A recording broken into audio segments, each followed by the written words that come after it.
let's move forward to adding our names and numbers and other decorations. For team name, we're going to treat this as a static image. Think of this as a logo. You'll be able to use one of our preset text heights if you'd like. I'm going to go ahead and change my team name, or you could freely rotate and scale this layer as much as you want. We know for these team names, you usually want them nice and big, so we give you that ability to do that. And the 3D preview really helps with showing you where that's going to lay once it's worn. I'm just going to pick a different font, scale it down so it fits in a little bit better, and we'll just keep it white for now.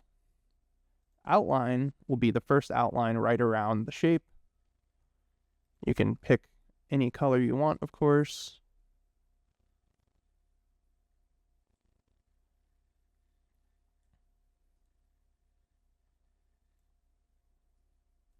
And that'll add that outline right outside the team name.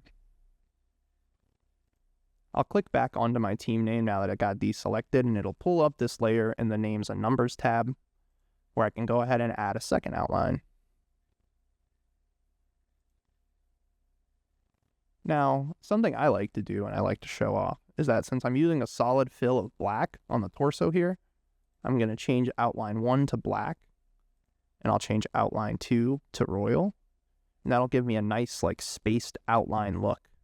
And because the fill of this torso is black and the first outline is black, it'll be treated like a spaced outline. Underneath the outlines, you'll have the text effects that you could pick from. We have quite a few options for you. Today, I'll just use this one, the bridge. And then you're also able to select and add a tail if you'd like. I'm going to do no tail for this project. Moving forward, I'm going to zoom out a little bit, and we'll start adding our player decorations. These are going to be things that'll update according to the roster based on which player number the player has. Front number, add text. It's going to have 4 preset sizes that are standard sizes for this location. And then I'll be able to fine-tune its position using these sliders here. Let me go ahead and change the font color, that way it's visible.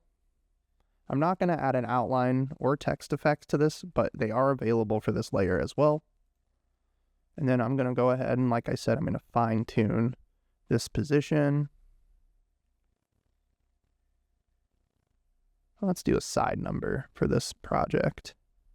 What I really like about the 3D Builder is it kind of lets you see where things are going to be a little bit more detailed than just a 2D preview. So I'm just going to add this front number kind of on the low rib cage. I'll scooch this up a little bit. So I added my front number. Now we'll add our decorations to the back. So player name, once I add the text, it's going to automatically rotate to the back here. I'll just go ahead and add my last name. Player name, you're able to scale and rotate freely, just like team name, but I like to stick to the radio buttons here that have the standard sizes set, so I know what I'm getting when I actually have the product printed. I'll go ahead and change the text color. As you see, I have the same outline options and effect options as I do here. What we'll do is we will add an arch to our name. Back number, same as front number. It's going to be added directly to the back. You're going to have your preset sizes, as these are all standard sizes for this decoration location. And then instead of being able to move it side to side, you're only able to move it up and down because we want to make sure this number is centered on all your items. If you want to do something a little bit more unique or something that'll have a little bit more of an offset or not be so symmetrical, you can also set that up through email with our graphics team. So I'll just go ahead and add a number. Same thing as the other layers. We have the outlines available and text effects. You have the option to add sleeve numbers as well. I'll go ahead and add a right sleeve number to show you this. I'm going to do my same thing, change it over to white. As you see, it's got the preset sizes, which are nice because you know what you're getting. And then you'll be able to fine tune that position according to your preference using these sliders here, which I really like. So if there's anything else I need to add text-wise, whether that be a grad year or a sponsor, what I can use is the add text layer.